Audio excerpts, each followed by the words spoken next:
یہ آپ جو جس اسٹیج سے عمر کے جس اسٹیج سے آپ گزر رہے ہیں یہ بنیاد ہے. اگر سے آپ کی بنیادیں مضبوط رہیں گی یعنی کہ آپ سیکھنے کے جو پروسیس سے گزر رہے ہیں اگر سے آپ یہاں پر ایک پکی اینٹ بنیں گے تو پکی اینٹ آپ بنیاد پڑے گی آپ. تو بڑی خوشی کی بات ہے کہ آپ نے سب سے بڑی خوشی میرے لیے یہ رہی کہ قبلہ بھائی کے والد صاحب جس طرح سے اپنے بچے کو آگے پڑھانے کی فکر کر رہے ہیں یہ بہت بڑی بات ہے. دیکھیے ہمارے والد صاحب بتاتے ہیں کہ ہر اسٹیج میں لوگ پوچھتے ہیں. اب آپ جس اسٹیج میں ہیں بچے ہیں تو پوچھا جاتا ہے کہ کون سی کلاس میں پڑھ رہے ہیں. پھر تھوڑا سا آپ بڑے ہوں گے تو پھر بھی پوچھیں گے جائیں گے جب تک کہ آپ کے چہرے پر صحیح طریقے سے داڑھی اور مونچھ نہ ہے کم سے کم یہ تو پوچھتے ہیں کہ ابھی کون سی کلاس میں پڑھے. جب آپ کی داڑھی کے بال ایک دم آپ کی چہرے پہ داڑھی گھنی ہو جائے جب آپ کو پوچھیں گے ابھی تک پڑھ رہے کیا بات آتی پھر کیا آتی ابھی تک پڑھ رہے کیا ان کی بات. اگر سے اس دوران آپ نے گریجویشن کر لیا تو آپ شان سے بولتے کہ بھائی میں فلاں کر لیا ہوں گریجویشن کر لیا ہوں بی کر لیا ہوں بی ٹیک کر لیا ہوں ایم بی بی ایس کر لیا ہوں بی اے کر لیا ہوں ایم اے کر لیا ہوں کچھ کر لیا ہوں. تو پھر ایک اسٹیج آتا پھر پوچھتے کماتے کیا. پھر ایک اسٹیج آنے کے بعد پوچھتے کما رہے کیا. پھر ایک اسٹیج کے بعد آتے شادی ہوئی کیا. تو اس طرح سے جو ہے اسٹیجز وغیرہ آپ کی لائف میں آتے رہتے ہیں. تو ایک اسٹیج ان جناب کا بھی ہے. اب ان اسٹیج میں آنے کے بعد جو ہے بچے پوچھتے ہیں کہ آپ کے بچے کر رہے کیا آپ کے بچے پڑھ رہے کیا. بچے جب چھوٹے ہوتے ہیں جیسے آپ چھوٹے ہیں تو آپ کی آئیڈینٹی آپ کی شناخت آپ کے والد صاحب کے نام سے ہے کہ آپ بولتے ہو میں فلاں صاحب کا لڑکا ہوں فلاں صاحب کا فرزند ہوں. ایک اسٹیج ایسا آتا جب آپ بوڑھے ہو جاتے تو آپ کی شناخت آپ کے بچوں سے ہوتی ہے کہ آپ کی کامیابی ناکامی کب شمار ہوتی آپ کے بچے کیا کرتے. آپ کچھ بھی کرتے ہوں گے اپنے ماضی میں اگر سے آپ کے بچے کچھ نہیں کرتے آپ کے بچے تعلیم یافتہ نہیں ہیں آپ کے بچے اگر سے ناکام ہیں آپ کے بچے سماج میں معاشرے میں عزت کی نگاہ سے نہیں دیکھے جاتے ہیں تو آپ ناکام ہیں. تو اسی طریقے سے اب آپ ہیں آپ کی عزت آپ کے والد کے نام سے ہوتی ہے. اگر سے آپ کے والد پڑھے لکھے ہیں آپ ڈاکٹر کے بیٹے ہیں تو آپ کی زیادہ عزت ہوتی ہے. آپ وکیل کے بیٹے ہیں آپ کی زیادہ عزت ہوتی ہے. آپ انجینئر کے بیٹے ہیں زیادہ عزت ہوتی ہے. تو اسی طریقے سے میں ہمارے بڑے بھائی کو مبارکباد دیتا ہوں کہ آپ جو ہے اپنے بچوں کی تعلیم پر زیادہ توجہ دے رہے ہیں. یہی بچہ آپ کا سرمایہ ہے. آپ اپنے لیے اپنے بچے کے لیے آپ چاہے گھر نہ چھوڑے جائیداد نہ چھوڑے اگر سے آپ بچے کو تعلیم یافتہ بنیں گے تو بچہ آپ کا نام روشن کرے گا.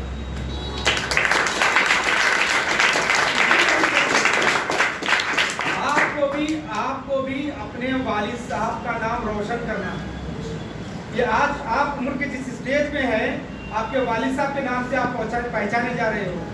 اپنے آپ کتنا قابل بنائیے آپ کہ آپ کے والد صاحب آپ کے نام سے پہچانے جائیں.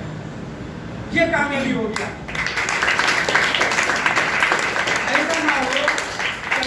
ایسا نہ ہو کہ کوئی بولے کہ ارے آپ کے والد صاحب آپ کو اپنا بیٹا بولنے میں شرمندگی محسوس کریں. اپنے اخلاق کو اپنے آپ کو اتنا وزندار کیجئے اتنا سماج میں اپنے ایسا مقام پیدا کیجئے کہ آپ کے والد صاحب فخر سے بولے کہ وہ میرا بیٹا ہے. اور سماج میں بھی آپ کے والد صاحب کی عزت اس لیے ہو کہ وہ آپ کے والد صاحب ہیں. تو اپنے آپ کو اس طریقے سے اور اس کے لیے صرف تعلیم ہی واحد ایسا راستہ ہے جس کے ذریعے آپ سماج میں مقام پیدا کر سکتے ہیں. ٹیلر بھی ایک پیشہ ہے برا پیشہ نہیں ہے. ٹیلر بھی ایک پیشہ ہے کرانہ دکان بھی ایک پیشہ ہے. مگر معاشرے میں آپ دیکھتے ہوں گے سماج میں آپ دیکھتے ہوں گے ایک وکیل کی جو عزت ہوتی ہے وہ ایک ٹیلر کی عزت نہیں ہے. ایک ڈاکٹر کی جو عزت ہوتی ہے وہ کرانہ دکان والے کی نہیں ہوتی. وہ چاہے کرانہ دکان والا کافی کروڑ پتی ہوگا بہت بڑا کاروبار ہے اس کا مگر ایک ڈاکٹر ایک انجینئر کے سامنے اس کی عزت نہیں ہے. پیسے والا ہونا الگ چیز ہے مگر قابل ہونا الگ چیز ہے. تو اپنے آپ کو قابل بنائیے, تعلیم یافتہ بنائیے. ضروری نہیں ہے کہ آپ جو ہے وکیل بننے کے بعد آپ کی وکالت چل رہی نہیں چل رہی, سیکنڈری چیز ہے. آپ انجینئر بن رہے, آپ کامیاب انجینئر ہے نہیں, انجینئر سیکنڈری چیز ہے.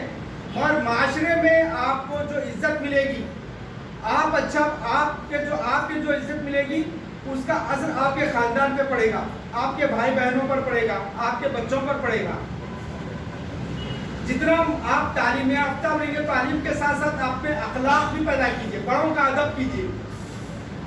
آپ بی ای ڈگری لے رہے, ڈاکٹریٹ کر لے رہے, پی ایچ ڈی کر لے رہے, اگر سے آپ بڑوں کا ادب نہیں کر رہے ہیں, آپ میں اخلاق نہیں ہے, تو آپ کی تعلیم بھی بیکار ہے.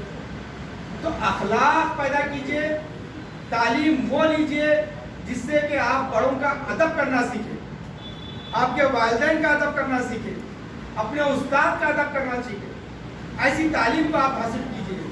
دیکھیں, دین اسلام میں تعلیم کی تفریق نہیں کی گئی کہ دنیائی بھی تعلیم ہے, یہ دینی تعلیم ہے. کہا گیا علم نافع, یعنی کہ نفع والا علم حاصل کرو. نفع والے علم کیا ہے؟ جس سے سماج کو, نہ صرف آپ کو فائدہ ہو, جس سے سماج کو بھی فائدہ ہو. ویسے علم نافع کی بات کی گئی ہے. آپ ایک انجینئر بنیں گے تو آپ کو خود کو بھی آپ فائدہ کریں گے, سماج کو بھی فائدہ ہوگا. آپ ایک ڈاکٹر بنیں گے تو آپ خود کی فائدے میں رہیں گے, سماج کی بھی خدمت ہوگی. آپ ایک وکیل بنیں گے تو آپ خود بھی کھڑے ہوں گے, سماج کے کمزور طبقات کی بھی آواز بنیں گے. تو اس طرح اپنے آپ کو تیار کیجئے, اپنے دماغ کی کھڑکیوں کو کھولیے. اگر سے کوئی یہ سوچ رہا ہے کہ بھائی ہم پڑھ کر کیا کرنا ہے, ہمارے کو نوکری نہیں ملنے والی ہے, ہمارا یہ ہے, ہمارا وہ ہے, ہمارا کوئی فیوچر نہیں, نا امیدی سے باہر آئی. آج بہت سے آسمان کھلا ہے, جس کے پاس جتنا اسٹیمنا ہے اتنا دور تک جائے گا. گاڑی میں پیٹرول رہے گا, گاڑی میں ایکسیلیٹر بھی رہے گا, پیٹرول بھی رہے گا, ایکسیلیٹر بھی آپ کے ہاتھ میں ہے. آپ جتنی تیزی سے آپ گاڑی بھگا سکتے ہیں اتنی بھگا سکتے ہیں. اس لیے تو میں آپ تمام لوگوں سے یہی پوچھ رہا ہوں. دیکھیے, اور یہ جو کہا جاتا ہے کہ انگریزی بہت ضروری ہے, بالکل یہ بات صحیح ہے. جس کیا ہے ونڈو آف دا ورلڈ کہا گیا انگریزی کو. آج ہم میں سے بیشتر ایسے ہیں جو آپ کے بعد ہو سکتا ہے آپ لوگ انگریزی میڈیم میں پڑھے ہو گئے. اب میری نسل کے لوگ زیادہ تر اردو سے پڑھے ہوئے ہیں. میں سمجھتا ہوں مبین سر بھی خود اردو میڈیم کے اسٹوڈنٹ ہیں. تو انگریزی, اب جیسے کہ ہم 10ویں تک تو انگریزی اردو میڈیم میں پڑھ لیتے ہیں, پی یو سی میں جاتے ہیں تھوڑی تکلیف کا سامنا ہوتا ہے. مگر دیکھا جاتا ہے جو بچے جن میں جستجو ہوتے ہیں وہ سیڑھی کو بھی پار کر کے نکل جاتے ہیں. تو یہ بالکل صحیح ہے کہ جب ہم 10th پاس کر کے, الحمدللہ میں فرسٹ کلاس پاس ہوا تھا 10th, مگر ہم پی یو سی میں گئے, ایک دم میڈیم آف انسٹرکشن چینج ہو گیا, انگریزی چیزیں سر کے اوپر سے جانے لگی. کافی اسٹرگل کرنا پڑا. کافی اسٹرگل کرنے کے بعد آہستہ آہستہ جو ہے سیکنڈ ایئر میں ہم کو کچھ سمجھ میں آنے لگا. مگر الحمدللہ آپ لوگوں کے سامنے مبین صاحب جیسی شخصیت ہے جو آپ کو ارلی اسٹیج میں ہی